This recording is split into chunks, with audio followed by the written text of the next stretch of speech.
네, 여러분, 하나님께 기도를 드리도록 하겠습니다. 하나님 아버지, 오늘도 하나님의 귀한 말씀을 공부하도록 기회를 주셨사오니 감사드립니다. 유익한 시간 될 수 있도록 성령 하나님께서 저희들의 수업을 인도해 주시옵소서. 예수님 이름으로 기도드리옵나이다. 아멘. 우리가 신약성경 개관이라는 요 과목에서 우선 신약성경의 기초가 되는 것들을 이렇게 쭉 살펴보고 있습니다. 그래서 제일 먼저 했던 것이 신구약 중간사를 좀 알아봤고요. 그 다음에 사복음서의 기초가 되는 예수님의 그 지상 생애에 대한 역사들, 그리고 그것들이 네 개 복음서에 어떻게 적혀 있는가 하는 것을 살펴보았고요. 그러니까 사복음서의 기초. 그 다음에는 사도행전, 그 다음에는 바울서신, 그 다음에 히브리서의 기초가 되는 사도 바울이 깨달은 복음이 무엇인가. 사도 바울이 유대교의 대표적인 학자 아니었습니까? 엘리트였는데 어느 순간에 뭔가를 깨닫고 나서는 이제 예수님을 전하고 또 복음을 설명하고 하는 일에 일생을 바치게 되죠. 그래서 그 배경이 무엇인가 하는 것을 살펴보고 있습니다. 그 다음에는 이제 그 사도 바울의 일대기를 아마 쭉 살펴볼 거고요. 그 다음에 공동서신, 그 다음에 요한계시록, 기초가 되는 것들 쭉 살펴보고, 그 다음에 이제 마태복음부터 계시록까지 이제 쭉 서론적인 것들을 살펴보면서 요번 학기를 이제 마칠까 그렇게 계획을 하고 있습니다. 지금 그래서 사도 바울의 그 회심, 사도 바울이 깨달은 복음의 비밀이라는 것이 무엇인가 하는 것을 설명하고 있습니다. 한마디로 말해서 뭐예요? 그 성도들이, 하나님을 믿는 자들이, 특별히 이제 구약의 성도들이 어떻게 구원을 받는가, 여기에 대한 생각이 바뀐 것이라고 했습니다. 그래서 그 예수님께서 십자가에 못 박히시기 전에 왔던 이 구약 사람들, 구약의 하나님의 언약 백성들, 뭐 일반인들은 아니고요. 이나 언약 백성들이 어떻게 구원을 받는가에 대해서 세 가지 가능성이 있다고 그랬죠. 이론적으로. 첫 번째는 율법을 잘 지켜서다. 근데 그거는 아니라고 했어요. 율법으로 그의 앞에 의롭다 하심을 얻을 육체가 없나니라고 말씀하셨죠. 그것도 아니고. 두 번째는 그냥 십자가 없이 하나님 잘 믿었기 때문에. 근데 이것도 아니죠. 왜냐하면은 십자가 없이 하나님 잘 믿으면은 구원받을 수 있다면은 그냥 이방인들도 너네들도 유대인들 했던 것처럼 나 잘 믿어라 그러시면 되는 거지. 굳이 예수님을 보내실 필요가 없었겠죠. 그래서 세 번째가 이게 답인데 뭐냐면은 십자가의 공로가 구약 성도들에게도 소급 적용된다라는 것입니다. 근데 이게 우리가 십자가 이후에 살고 있는 우리가 예수님을 믿으면 구원받는다, 이것이 너무 익숙하니까 예수님 이전에도 소급된다고 이렇게 이상하게 생각되는 것이지, 사실은 너무 당연한 것이에요. 뭐냐면은 예수님의 십자가는 속죄 제사였죠. 죄를 속해 주시기 위한 속죄 제사였는데요. 속죄 제사는 언제 드리는 겁니까? 죄 지은 다음에 제사가 있어요. 예, 죄 짓기 전에, 자, 내일 내가 무슨 죄를 지을 것 같은데 오늘 미리 좀 제사 좀 드려주세요, 제사장님. 이런 건 아니죠. 죄 먼저 지은 다음에 제사 드리는 겁니다. 그러니까 예수님의 십자가가 속죄 제사라는 건 뭐냐면은 이전에 지은 죄를 용서받기 위해서 예수님의 십자가의 그 속죄 제사가 필요했다라는 것입니다. 그래서 사실은 당연한 것인데, 복음 시대를 살고 있는 우리에게는 예수님을 믿음으로 그 이웃 사람들이 구원받는다는 것이 오히려 익숙한 개념이 되었기 때문에 이게 좀 이상하게 생각되는 거예요. 자, 그래서 이제 요런 것들을 제가 좀 설명을 하다가 지금 히브리서 11장에 다다랐습니다. 히브리서 11장이 굉장히 중요하다는 말을 지난주에 마지막으로 하면서 끝냈어요. 자, 히브리서 어떤 책입니까, 여러분? 그 동기를 아는 것이 중요하다고 했죠. 예, 유대인들이 있고요. 그 다음에는 교회가 있는데, 교회요, 요 밑에 사각형이. 근데 유대인들 중에 일부가 교회 다녀서 예수님을 믿었어요. 근데 예수님을 안 믿는 유대인들이, 이 사람들은 엄청나게 핍박을 했죠. 그러니까 이 사람들이 무슨 생각을 했어요? 우리 조상들이, 하나님 잘 믿었던 사람들이 지옥에 갔겠는가? 아니다. 천국 갔을 것이다. 아브라함, 이삭, 야곱, 뭐 이사야 선지자, 다윗 왕 전부 다 천국 갔을 것이다. 근데 그 사람들이 예수님 믿었나? 아니지. 예수님이 계신지도 몰랐지. 그래, 그거야. 그 사람들이 예수님을 안 믿었지만은 천국 갔잖아. 그러니까 우리도 우리 조상들이 했던 것처럼 하나님 믿으면 천국 갈 거 아니야? 같은 유대인인데. 그러니까 교회는 그냥 이방인들 다니라고 놔두고 우리들은 그냥 이렇게 핍박받을 필요 없이 유대인들이 회당 가서 우리 조상들이 했던 것처럼만 하나님 섬기면서 살자. 그럼 될 거 아니야? 하면서 주섬주섬 나가려고 그러는 거예요. 그러니까 교회 지도자가 그 당신들 무슨 소리유? 내가 유대인들이 그러니까 그 구약 시대의 성도들이 어떻게 구원을 받았는지 설명해 드리리이다 하면서 쓴 책이 히브리서예요. 그래서 히브리서가 어떻게 구성되어 있냐면은 1장부터 10장까지 이제 이론적으로 막 설명을 합니다. 그래서 지난주에 9장에 여러 가지 중요한 구절들 있는 거 우리가 봤죠. 그 다음에 이제 이론적으로 끝낸 다음에 11장에서 결론적으로 쭉 이야기를 해요. 결론을 맺고 그 다음에는 이제 이론적으로는 얘기할 거는 거의 끝난 것 같습니다 해가지고서는 12장, 13장에서는 이론이 끝났으면 뭐가 있어야 돼요? 그 다음에 어떻게 살아야 되는 거가 살아야 되는가 하는 것이 있죠. 그래서 12장 13절에서는 이제 그 우리가 어떻게 살아야 되는가, 믿음의 주요 또 온전케 하시는 인 예수를 바라보자라고 하면서 어떻게 살아야 되는가 하는 것을 쭉 말씀하면서 히브리서가 끝나고 있어요. 그래서 11장이 앞서 말한 전체의 요약의 역할을 합니다. 자, 11장이 어떻게 구성되어 있는가 하는 것을 살펴보도록 하겠습니다. 11장을 보시면은요, 증거와 약속이라는 두 용어가 서로 대조적인 것으로 되어 있어요. 증거와 약속. 내가 성경을 펼쳐가지고서는 읽을게요. 여러분들이 그냥 들으시면 될 것 같아요. 자, 히브리서 1장입니다. 믿음은 바라는 것들의 실상이요 보지 못하는 것들의 증거니 선진들이라는 게 누구예요? 구약의 성도들, 조상들이 이로써 믿음을 통하여서 뭘 얻었다요? 증거를 얻었느니라. 이렇게 나오죠. 증거. 그 다음에 11장 제일 마지막 두 절 보시면은 39절에 이렇게 나옵니다.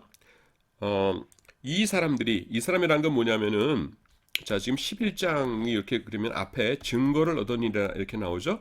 그 다음에 누구는 하면서 뭐 믿음으로 이삭은 믿음으로 야곱은 하면서 이제 구약에 받았을 위대한 믿음의 조상들이 이야기가 쭉 나와요.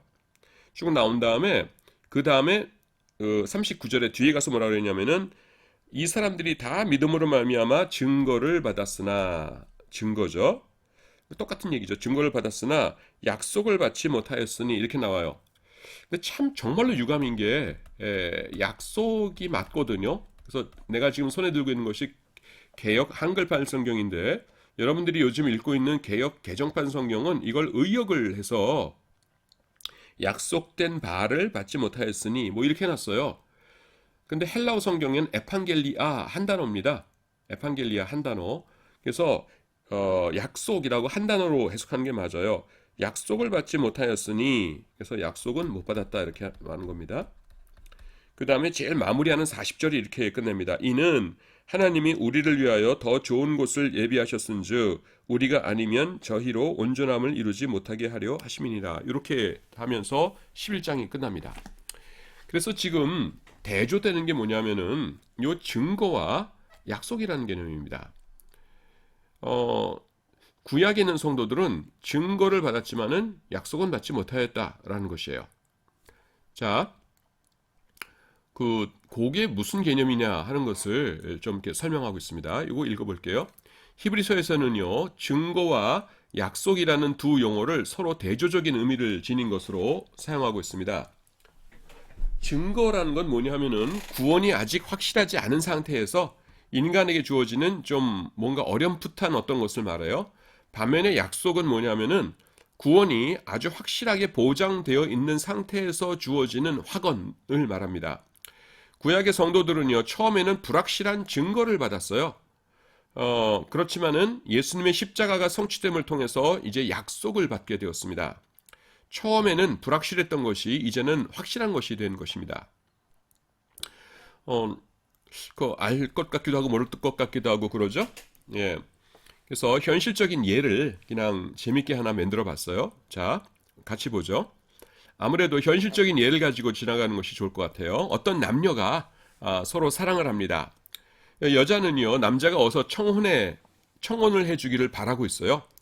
그 남자가 자신을 사랑하고 또 자신과 결혼을 하고 싶어 한다는 증거는 차고 넘쳐요. 만날 때마다 늘 사랑한다고 고백하고요. 또 핸드폰 오빠 줘봐 한 다음에 패턴 풀어봐 한 다음에 그 갤러리 가보면은 온통 그 자기하고 찍은 사진밖에 없어요. 다른 여자는 한 명도 없어요. 그리고 또 그 여자의 부모님, 또 할아버지, 할머니 생신까지 칼같이 잘 챙깁니다. 그래서 이 오빠가 나를 사랑하는구나, 나랑 결혼하고 싶어 하는구나 하는 증거는 차고 넘쳐요. 하지만 우리 결혼하자라고 하는 그 약속은 해주질 않는 거예요. 그래서 왜 그러지? 이렇게 하고 있는데 어느 날 남자는 여자를 멋진 해변으로 데려갑니다. 뭐 정동진 같다고 생각하세요. 하루 종일 이제 잘 논 다음에 저녁이 되었을 때 남자는 해변에서 여자를 정면으로 바라보더니 아무개야 나랑 결혼해 주지 않겠니? 라고 물어봅니다. 청혼을 하는 거죠. 여자는 당연히 예스죠. 얼마나 기다려왔는데요. 그래서 청혼을 받아들인 다음에 궁금했던 거 물어봅니다. 그럼 왜 도대체 지금까지는 청혼을 하지 않았느냐? 나를 좋아한다는 건 알겠는데 이렇게 물어봅니다. 그러니까 남자가 하는 말이 뭐냐면은 자기가 여자를 평생 행복하게 해주고 싶은데 그러기 위해서는 좋은 직장이 있어야 되겠다 생각해가지고서는 그동안 애를 썼다는 거예요. 그런데 겨우 며칠 전에야 안정된 직장을 얻게 되었어요. 그래서 이제야 겨우 청혼을 할 용기가 생겼다. 이렇게 이야기하는 겁니다. 그래서요, 두 사람은 이제 몇 달 후에 언제 약속을 하자고 약속을 한 겁니다. 그 전에는요, 두 사람이 언젠가 결혼을 할 것이라는 그 남자가 나에게 청혼을 언젠가는 할 것이라는 증거는 많았어요. 그렇죠? 하지만 남자가 생각했던 조건이 성취된 다음에야, 그러니까 번듯한 직장을 얻은 다음에야 비로소 결혼 약속을 하게 된 것이죠. 요것이요, 그 약속과 이 증거의 차이입니다, 여러분. 이런 개념 차이를 요 대조를요 가장 잘 보여주는 것이 어디냐면은 히브리서 11장이에요. 우선 우리의 주목을 끄는 것은 2절과 39절입니다. 내가 조금 전에 읽었어요. 선진들이 이로써 증거를 얻었느니라 이렇게 나오죠. 2절에. 그리고 39절에 보시면은 이 사람들은 다 믿음으로 말미암아 증거를 받았으나 약속을 받지 못하였으니 이렇게 나와요. 정말 저는 정말 안타까운데 왜 이거를 약속된 것이라고 해놨는지 모르겠어요. 물론 이제 왜 이런 의도로 번역을 해놨는지는 알긴 알겠거든요. 왜냐하면은 그 구약에서 예수님에 대한 약속을 쭉 주셨는데 이제 약속된 것은 이제 예수님께서 진짜로 세상에 오시는 것이다. 이렇게 풀이를 한 거예요. 그래서 약속된 것은 예수님께서 오시는 것이다. 이렇게 한 건데 그거는 자기 해석이죠. 이 해석 번역하신 분의. 근데 자기 해석을 성경 번역하면서 써놓으면 안 되거든요. 성경 번역은 자기가 알건 모르건 그 원문에 충실하게 해야죠. 원문은 에판겔리아라고 한 단어예요. 그러니까 옛날 개역 한글판이 절대적으로 옳아요. 그래서 증거를 받았으나 약속을 받지 못하였으니 이렇게 해야 됩니다. 이 두 구절에서 증거를 받음과 약속을 받음을 대조하고 있습니다. 구약의 성도들은요, 믿음을 통해서 증거를 받았어요. 하나님께서 그들을 사랑하시고 그들을 구원하고 싶어 하신다는 증거는 아주 많았어요. 그렇죠? 하지만 그들은요, 확실한 약속은 아직 받지 못했어요. 다시 말해서 내가 너네들 천국 보내준다라고 구체적으로 약속해 주시지는 않았다는 것입니다. 요건 뭐 제가 번역 잘못됐다는 거 내가 좀 말씀드린 거고요. 히브리서 기자는요, 이어서라는 게 뭐냐면은 1절에서 증거를 받았다 이렇게 얘기한 다음에 이어서 뭐 아벨, 에녹, 노아, 아브람 등등등등 믿음의 사람들의 예를 제시합니다. 그들은 뭐만 받았어요? 증거만 받았어요. 하지만요, 그것은 구원을 위해서 완전한 것이 아니었어요. 그래서 히브리서 기자는요, 믿음의 사람들을 이렇게 쭉 나열하다 말고서 13절에서 그 사실을 다시 한번 강조해 줍니다. 그 사람들은요, 너네 이제 확실하게 천국 간다라는 약속을 받은 자들이 아니었어요. 이 사람들은 다 믿음을 따라 죽었으며 약속을 받지 못하였으되 그것들을 멀리서 보고 환영하며, 여긴 또 약속이라고 그냥 놔뒀더라고요, 번역하신 분이. 성령 충만했던 사람들은요, 언젠가는 이제 완전한 구원의 약속이 주어질 것을 멀리서 바라보면서 기뻐했다는 것입니다. 아벨 등의 구약의 의인들은요, 다 믿음을 가지고 살다가 죽었어요. 하지만 그것으로는 완전하지 못했어요. 그들은요, 확실한 약속을 받았어야 했어요. 하지만요, 그들은 약속을 하나님으로부터 받지 못했습니다. 왜냐하면 그것은 먼 훗날에 예수님에 의해서 주어질 것이었기 때문입니다. 그래서요, 그들은 그 약속을 멀리서 보고 환영했어요. 여러분, 요거 조금 부연 설명할게요. 왜 하나님께서 약속을 못 주셨냐면은, 천국 들어가려면 어떻게 해야 돼요? 죄 용서함 받고 완전하게 의롭게 되어야, 다시 말해서 깨끗하게 되어야 천국에 갈 수 있는 것이에요. 왜냐하면 천국은 하나님께서 계신 곳이니까. 그런데 죄 씻는 방법은 뭐예요? 예수 그리스도의 십자가의 피밖에는 없어요.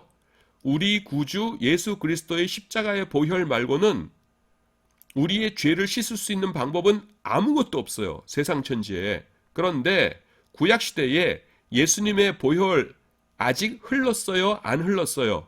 아직 안 흘렀거든요. 그러니까 아무리 하나님이시라 할지라도 하나님을 믿는 인간들에게 너희 천국 보장해 준다 하고 약속해 주실 수는 없는 것이에요. 그 대신 뭐만 주셨어요? 증거들만 많이 많이 주셨다는 것이죠. 지금 그 얘기예요. 그래서 하나님께서 언젠가는 우리에게 확실한 약속을 주실 거야 라면서 그것을 멀리서 보고, 예수님 태어나시기 전에 멀리서 보고 환영했다라는 것입니다. 그래서요, 그 39절에서 요 말씀 조금 전에 읽었던 걸 다시 볼게요. 이 사람들은 지금 히브리서에서 11장에서 앞에서 약속은 없고 증거만 주셨다고 그랬죠. 그 다음에 사람들 얘기만 쫙 나와요. 그 다음에 제일 마지막에서 두 번째 절에서 뭐라고 하냐면, 이 사람들은, 앞에서 얘기했던 사람들은 다 믿음으로 말미암아 증거를 받았으나 약속을 받지 못하였으니. 예. 그 구약의 믿음의 선진들은 위대한 사람들이죠. 하지만 그들은 기껏해야 증거만을 받은 사람들이에요. 약속은 받지 못했어요. 그렇다면 이 사람들의 구원이 어떻게 온전해지냐면은 40절, 11장의 제일 마지막 절입니다. 여기 보세요. 이는 그 사람들이 왜 약속을 받지 못했냐면은 하나님이 우리를 위하여, 우리가 누구예요? 교회예요, 교회. 지금 유대인들이 있고, 그 다음에는 여긴 교회가 있는데 일부 사람들이 지금 다시 나가려고 한다고 그랬죠. 그러니까 우리 교회 우리를 위하여 더 좋은 곳을 예비하셨은즉, 더 좋은 곳이 뭐예요? 십자가 복음. 복음을 얘기하셨은즉, 우리가 전하는 이 복음이 아니면은 그들이 누구예요? 지금 11장에 나온 구약의 그 성도들이에요. 그 믿음의 선진들. 그들로 무엇을 이루지 못한다고요? 온전함을 이루지 못한다라고 말씀하고 있습니다. 온전함이라는 게 뭐예요? 천국 가는 거죠. 여러분, 우리 신앙생활의 최종 종착점이 어디예요? 천국 가가지고, 천국 들어왔네, 드디어 들어왔네, 할렐루야 감사해요, 여기서 우리 하나님 모시고서 영원히 살겠네요, 할렐루야 감사해요 하면서 천국 들어가는 거, 그게 구원의 온전함이죠. 더 이상 이루어질 건 없죠. 예. 그런데 우리가 아니면은 그들은 온전함을 이룰 수 없어요. 천국 못 가요. 우리가 말하는 게 뭐예요? 십자가 복음이라니까요. 예수 그리스도의 십자가 복음이 아니면은 그들로 온전함을 이룰 수 없다고요. 그러니까 구약 시대에 그 사람들 누구 때문에 구원받았다고요? 예수 그리스도의 십자가요. 이 사람들은 십자가 오기 전까지는 증거만 받았던 사람들이에요. 그런데 이제 십자가가 이루어졌기 때문에 그들에게도 약속이 주어진다는 것입니다. 그래서 우리를 위해서 더 좋은 것을 예비하셨어요. 복음을. 그래서 우리가 전하는 이 복음 아니면은 그들은 온전함을 이룰 수 없어요.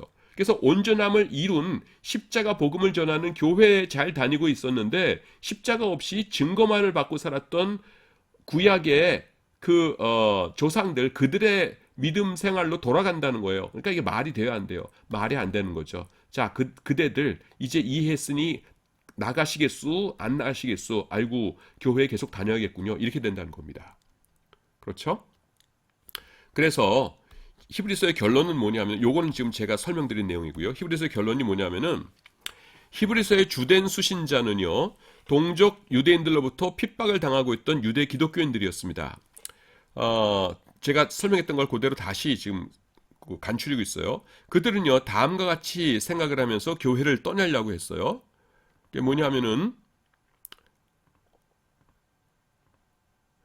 우리 조상들은 예수님을 믿지 않고도 구원을 받았다. 그러니까 우리도 이 핍박을 피하기 위해서 교회를 떠나서 옛 조상들의 믿음으로 돌아가자. 우리의 구원을 위해서는 그것으로 충분하지 않겠는가? 이렇게 이야기하는 겁니다. 여기에 대해서 히브리서 기자의 대답은 다음과 같아요. 그렇지 않다. 그 조상들, 아브라함, 이삭, 야곱, 그 조상들은 오직 증거만을 받았을 뿐이다. 예수님이 오셔서 십자가를 지신 후에야 그들에게 약속이 주어졌다. 옛 조상들의 믿음은 그 자체로 완전한 것이 아니다. 그들에게도 예수님이 필요했다. 그들도 예수님 때문에 구원받은 것이란 거죠. 그러므로 당신들은 교회를 떠나서는 안 된다. 이렇게 얘기하고 있는 겁니다.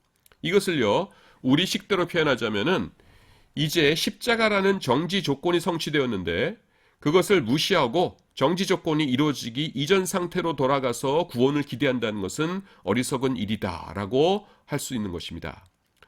구약의 율법은요, 결코 완전한 구원 체계가 아니에요. 그것은 십자가를 통해 완성되어야 할 모형이요 그림자에 불과한 것입니다. 히브리서 기자는요, 증거와 약속의 대조를 통해서 그것을 잘 설명해주고 있습니다. 이제 여러분 이해가 되시죠? 예. 그 다음에 로마서 10장 4절도요, 요 관계를 잘 설명해주고 있어요. 10장 4절은 뭐냐면은 그리스도는 모든 믿는 자에게 의를 이루기 위하여 율법의 마침이 되시니라 이렇게 얘기해요. 이 마침이라는 단어를 이제 헬라어로 쓰면 텔로스인데요. 텔로스가 두 가지 뜻이 있어요. 끝이란 단어도 있고 그 다음에 완성이란 단어도 있어요. 그래서 마침이라고 하니까 이제 율법은 이제 작살났다. 끝나고 이제는 복음 시대의 시작이다. 이렇게 볼 수도 있는데 그런 건 아니고요. 지금 이게 완성이라는 뜻입니다. 하나님께서 율법을 주실 적에 마음속으로 의도하셨던 것은 지금 율법을 받는 백성들을 전부 지옥 보내는 거예요? 천국 보내는 거예요? 천국 보내는 것이죠. 그런데 율법 자체만으로 그들이 천국 갈 수 있어요? 없어요? 없어요. 예, 율법으로는 죄를 깨닫는 것이죠.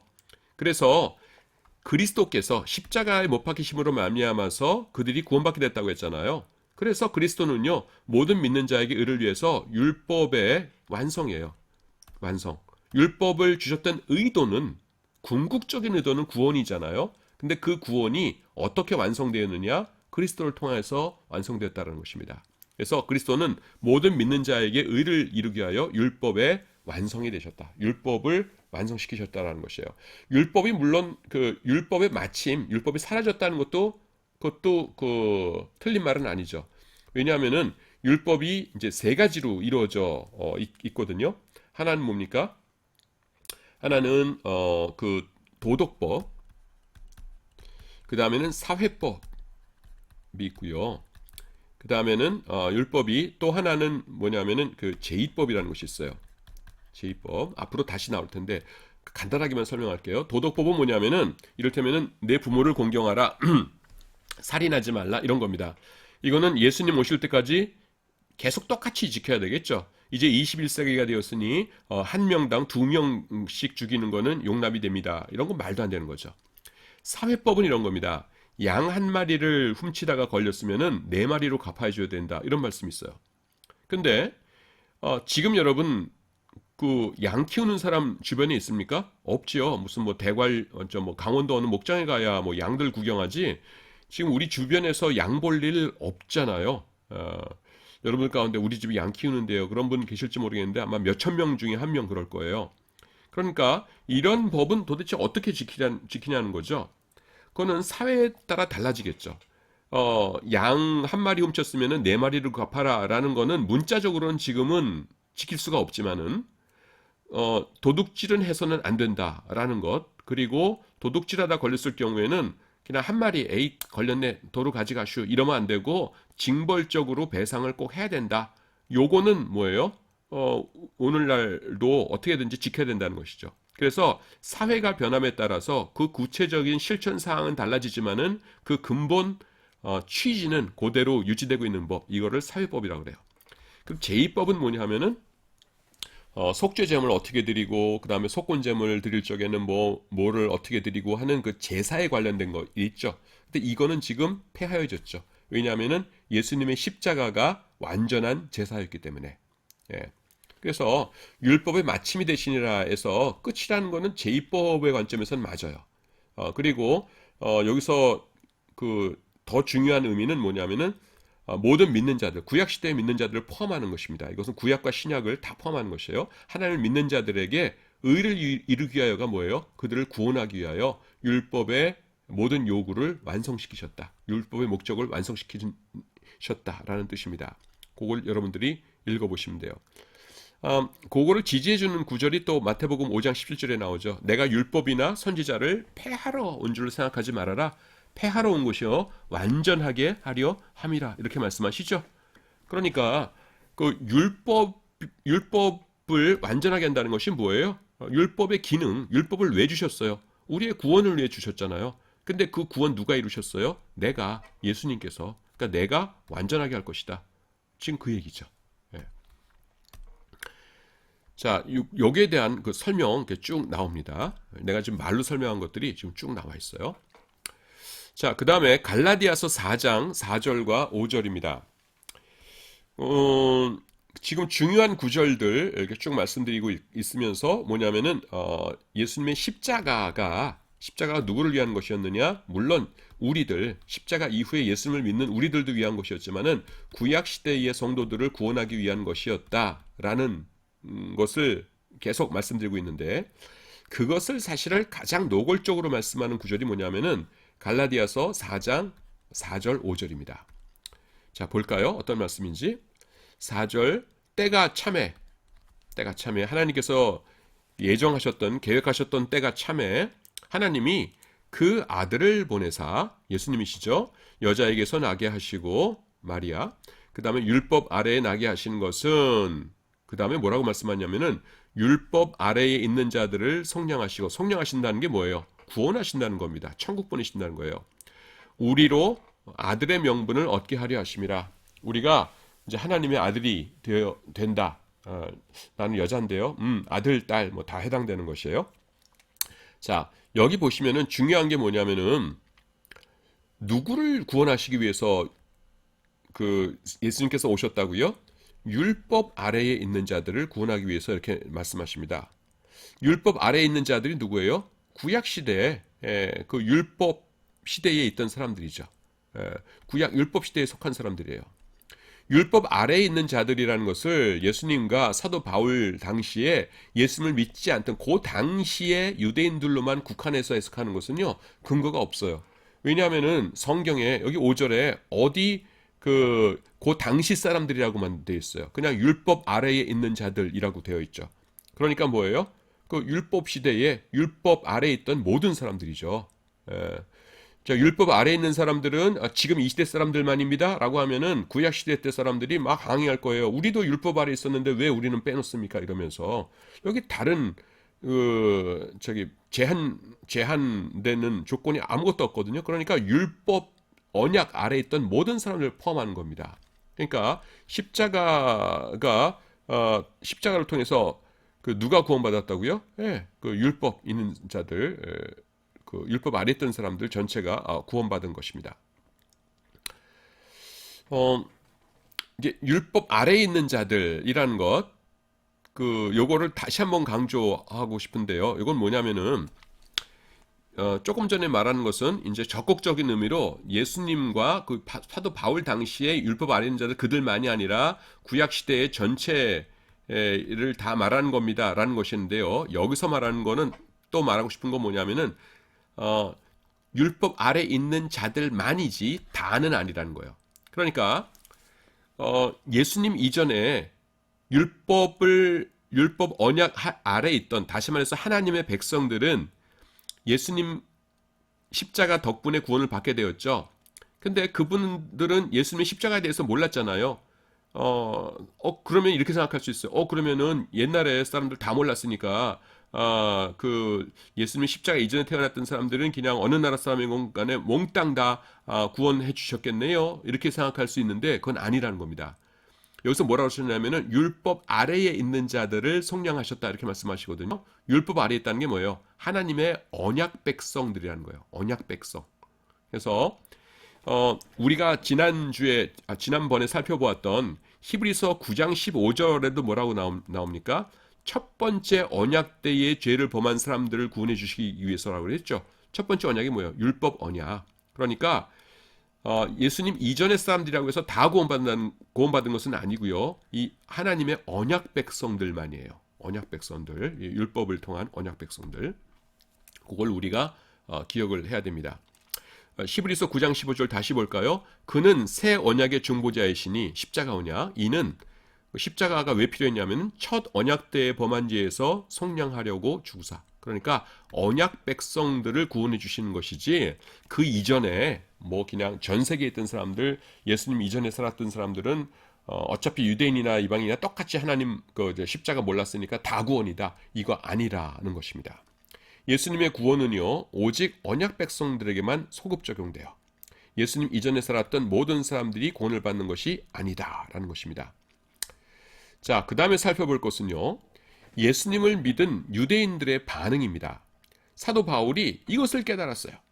사도 바울이 바울이 전에는 어떻게 생각했다고요? 죄는 그까짓 거 그냥 속죄 제사, 양 잡아드리고 하는 속죄 제사로 하면은 이제 다 용서함 받는 거고 이거면 충분하고, 그다음에 우리가 지금 로마 밑에서 어려움 겪고 있으니까 메시아가 오시면은 메시아가 우리 왕이 되시고, 그다음에 우리 그 사령관 대장님이 되셔가지고서는 로마 놈들 전부 다 물리치고 우리 유대인들이 전 세계를 떵떵거리면서 호령하면서 사는 그런 이제 시대가 올 거야. 이거를 기대했었거든요. 그런데 뭘 깨달았어요? 예수님의 십자가만이 참된 속죄제사이고 양이나 염소 이런 거로 드리는 것은 모형이요 그림자고 그냥 소꿉장난이다. 이걸 깨달은 것이죠. 예. 그래서 이거를 막 전했어요. 그러니까 이제 예수님을 믿는 사람들이 많이 생겨났는데 유대인들도 많이 믿었고 이방인들도 많이 믿었어요. 그런데 이방인들은 매우 단순해요. 왜냐하면 그 이전에 하나님을 믿었던 적이 없죠. 우상 숭배하다가 이제 예수님을 믿게 된 거니까 사도 바울이 가르치는 것은 뭐든지 다 스폰지가 물 빨아들이듯이 아멘 아멘 하면서 다 잘 믿는 거예요.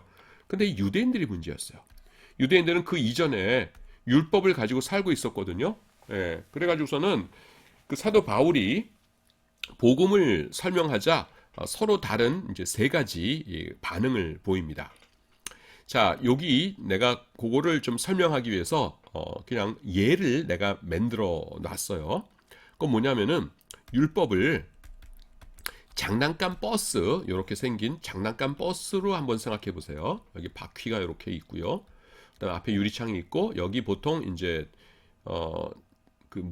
여기에 있겠죠. 그리고 창이 이렇게 있고 여기 이제 들어가는 문이 이렇게 있겠죠.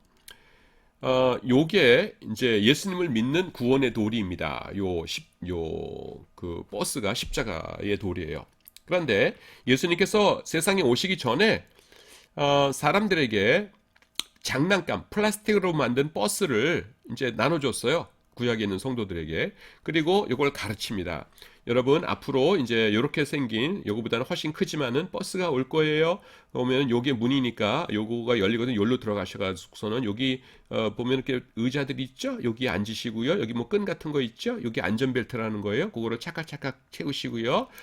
여기 딴 데 나가시면 안 돼요. 꼭 안에 계시면은 버스가 쭉 천국에까지 갈 거랍니다. 버스가 오거든 거부하지 마시고 꼭 요 버스를 타셔야 돼요. 이렇게 가르친 거예요.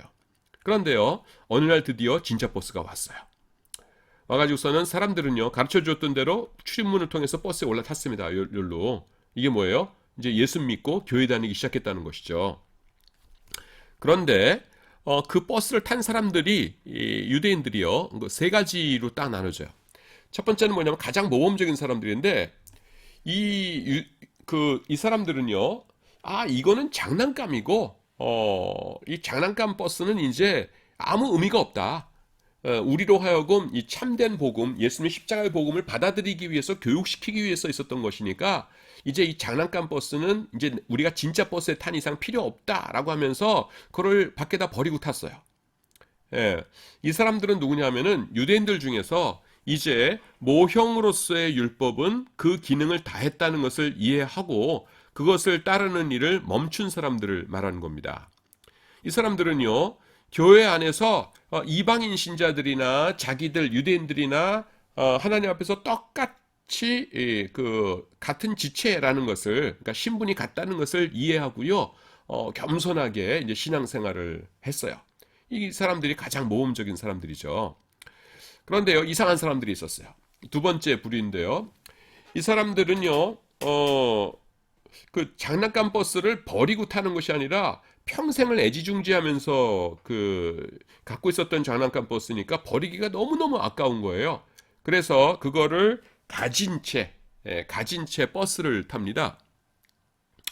근데 버스 안에 봤더니만은 자기들처럼 장난감 버스를 아직도 이렇게 부둥켜 안고서 앉아있는 사람들이 있는 거예요.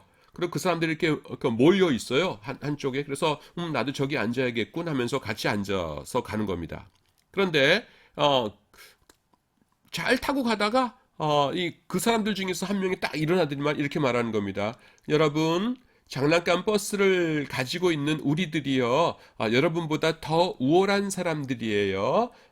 우리 유대인들은 옛날부터 하나님을 섬겨왔거든요. 그러니까 여러분들과는 좀 다르답니다. 그러니까 우리와 여러분이 평등하다고 생각하진 말아주시고요. 그 다음에 우리를 조금 인정해 주시기 바랍니다. 하면서 잘난 척을 하는 거예요. 그래서 버스 안에서 분열과 소란을 일으켰습니다. 이런 예가 어디 나오냐면은 에베소 교회에 나와요. 에베소 교인들 중에서 유대인들이 우리는 더 잘났지롱 하면서 자기들끼리끼리 모이고 이방인 신자들을 무시하고 그랬어요. 그래가지고서는 바울이 그들을 질책해요. 여기 성경 말씀 읽어볼게요. 그는 우리의 화평이신지라 둘로 하나를 만드사. 둘이 뭐예요? 유대인들과 이방인이죠. 하나를 만드사 원수된 것, 곧 중간에 막힌 담을 자기 육체로 허시고 이렇게 이야기하고요. 또 십자가로 이 둘을 유대인과 이방인이에요. 한 몸으로 하나님과 화목하게 하려 하심이라 원수된 것을 십자가로 소멸하시고 이렇게 얘기합니다. 그러니까 사도 바울이 아이고 유대인 여러분 그러면 안 되는 거예요. 이제 유대인이나 이방인이나 차별이 없거든요. 똑같이 죄인이고 이방인이나 유대인이나 오직 예수님의 십자가의 공로로 구원받았거든요. 근데 여러분 잘났다고 이렇게 막 하고 이방인들 무시하고 그러면 안 되는 거예요 하면서 야단을 치는 겁니다. 그게 에베소서의 경우예요. 근데 세 번째로는요. 아주 진짜 이방인 아까 이단과 같은 자들이 있었어요. 그 장난감 버스를 버리지 않고 가진 채 버스에 탄 다음에 어떤 사람이 쓱 일어나더니만은 아주 교만한 표정으로 이렇게 말을 하는 겁니다. 여러분, 이 버스에 탔다고 해가지고요, 모두 천국에 갈 수 있을 거라고 생각하지 마시기 바랍니다. 이 천국에는요, 요 장난감 버스를 가진 사람만 들어갈 수 있어요. 그러니까 지금 장난감 버스 없으신 분들이 있죠? 이방인분들. 이분들은요. 휴게소에서 버스가 섰을 때 거기 매점에서 팔고 있거든요. 그러니까 거기 가게에 가셔가지고서는 꼭 우리가 갖고 있는 거랑 똑같은 장난감 버스를 구입하시기 바랍니다. 그래야 천국에 들어갈 수 있는 거랍니다. 이렇게 얘기하는 거예요. 이게 무슨 소리예요? 예수님을 믿는 것만으로는 부족하고 이 구약의 율법을 준수해야 천국에 갈 수 있다라는 것이에요. 그러니까 이방인들이 어쩔 줄을 몰라가지고서는 불안해가지고서는 그런가? 이거 어떻게 하지? 어떻게 하지? 이러고 있어요. 그 교회가 어디 있는지 아세요? 그게 갈라디아 교회입니다. 이 바울이요 갈라디아 지역의 이방인들에게 열심히 전도를 해가지고서는 예수 믿으세요, 예수 믿으세요 해가지고서는 교회를 세우고서는 이제 또 딴 데 가서 전도해야지. 그러고서는 다른 곳으로 떠났습니다. 그런데 그 동안에 어떤 유대인들이 그 교회에 들어왔어요. 그리고서는 뭐라고 가르쳤냐면은 예수님을 믿는 것만으로는 천국에 갈 수 없고요. 구약 율법도 같이 지켜야 됩니다. 이렇게 가르친 거예요. 그러니까 그 갈라디아 교인들은 뭐 율법에 대해서 아는 게 없으니까 혼란에 빠졌죠. 그래서 뭐가 맞는 거야? 그러면서 그러면 율법 지켜야 되나 하면서 이제 열심히 지키려고 또 드는 사람들이 있는 겁니다. 그래서 바울은요, 그 소식을 듣자 너무너무 화가 났어요. 그래가지고서는 그 거짓 가르침에 미혹된 자들을요 격렬하게 비난합니다. 갈라디아서 3장 1절 3절 보시면은 이렇게 얘기하죠. 어리석도다 갈라디아 사람들아, 예수 그리스도께서 십자가에 못 박히신 것이 너희 눈앞에 밝히 보이거늘 누가 너희를 꾀더냐. 너희가 이같이 어리석으냐. 성령으로 시작하였다가 이제는 육체로 마치겠느냐. 여러분 분위기가 어때요? 굉장히 살벌하죠. 굉장히 분노하는 거예요.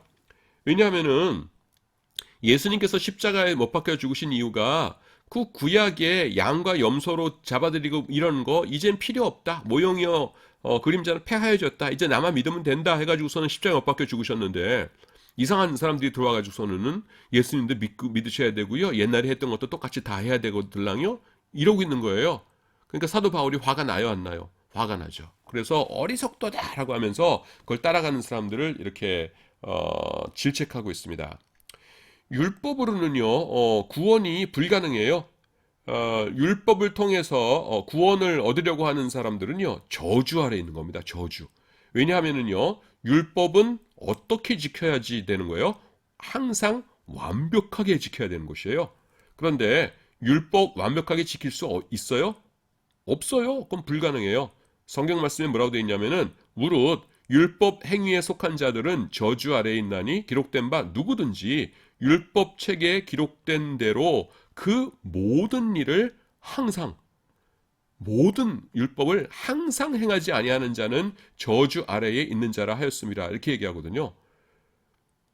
그 율법은 조금 지키는 거로는 안 돼요. 완벽하게 해야 되는데 그거 안 되거든요. 예. 그래서 그걸 폐하러 예수님이 오셨는데 예수님도 믿고 율법도 지키고 말도 안 되는 거죠. 율법은요. 그 가치가 뭐냐면은 모형이요 그림자로서의 역할만 가지고 있었을 뿐이에요. 그런데 그런 율법을 지켜야 구원을 얻는다고 주장하는 것은요. 십자가의 원수가 되는 일입니다. 그렇기 때문에요. 바울은 정말로 맹렬히 그들을 비난합니다.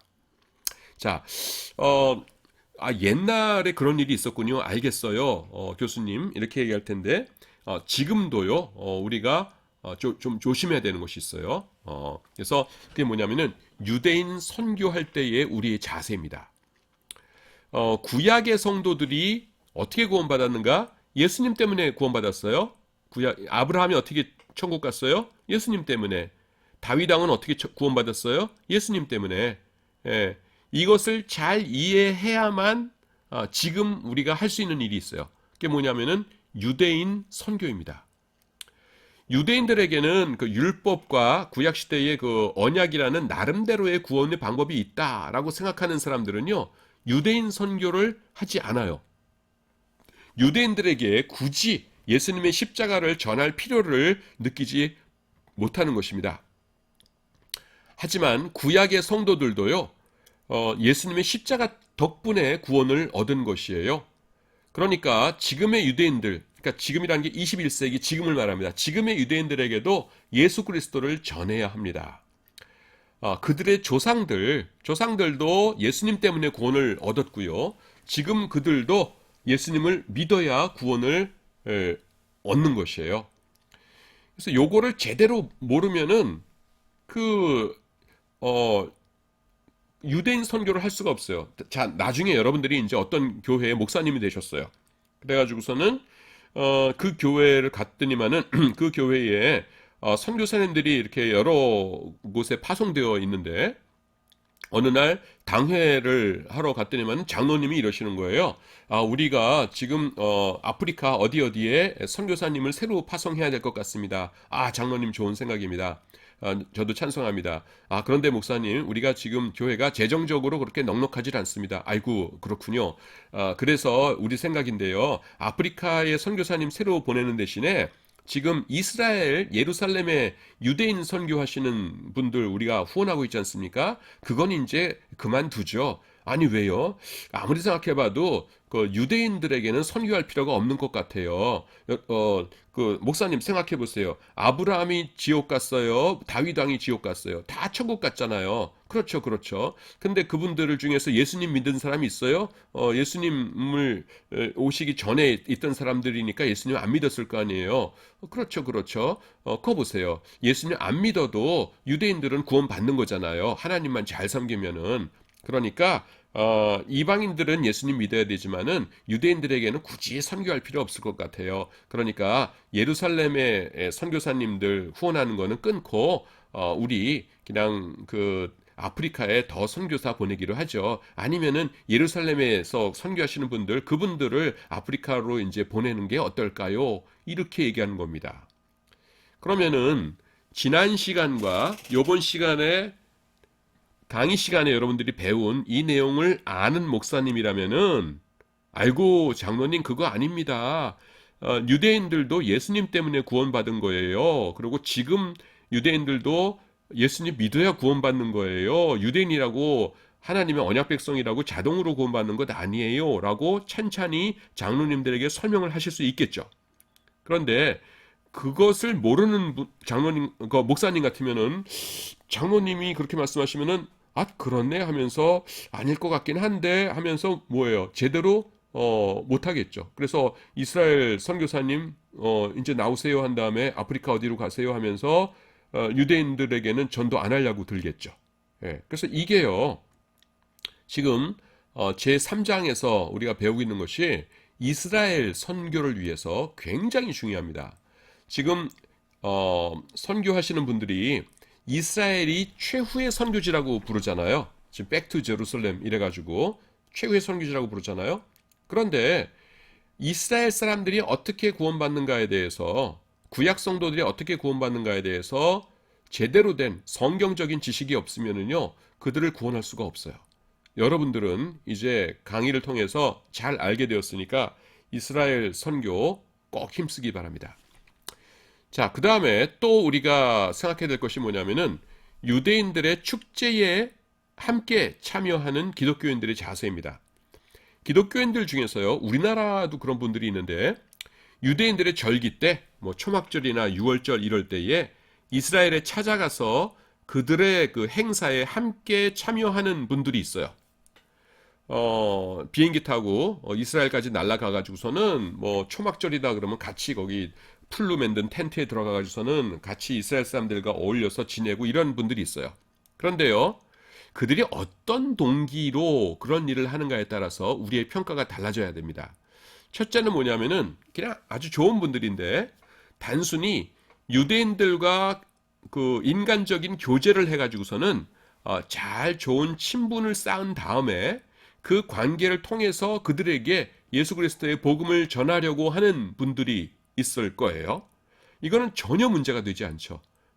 가가지고서는 그들과 함께 어울리다가 그 다음에는 기회가 됐을 적에 예수님을 전하고 싶습니다. 해가지고서는 그들을 구원하는 것 정말로 좋은 일이죠. 좋은 거예요. 근데 둘째, 이런 분들이 혹시 있을 수 있어요. 혹시 이스라엘에 찾아가서 절기에 함께 참여함으로써 자신들이 한국에서만 신앙생활하는 다른 기독교인들보다 우월하다라는 생각을 가진 사람이 있을 수 있겠죠. 그렇다면은 그건 뭐예요? 앞에서 설명한 에베소서의 경우입니다. 그 질책을 받아야 돼요. 율법을 지킨다고 해가지고서는 더 우월하다? 그냥 예수님만 믿는 사람들보다 말도 안 되는 소리입니다. 에베소서의 기독교인들이 그런 생각 가졌다가 사도 바울 질책받았다는 게 뭐예요? 하나님께 질책받았다는 거죠. 혼났거든요. 그래서 이런 사람들은 혼나야 돼요. 그건 잘못된 생각이에요. 셋째, 물론 그런 사람들은 없어야겠지만 이런 사람들이 있을 수 있어요. 만약에 예수님을 믿는 것만으로는 부족하고 이렇게 이스라엘까지 날아가가지고서는 유대인들의 축제에 참여하고 그 다음에 초막절 텐트 속에서 며칠씩은 자보고 이렇게 해야 천국에 갈 수 있다라고 주장하는 사람들이 있다면은 그래서 거기 참석한다면은 그건 뭐예요? 그건 갈라디아서의 경우죠. 갈라디아서의 경우 어땠어요? 그 사도 바울이 엄청나게 그런 사람들을 질책하죠. 그래서 만약에 지금 나 이스라엘 갈 거야. 왜 가시는데요, 집사님? 가서 그 유월절, 초막절 그런 거 지켜야 천국 가는 거야.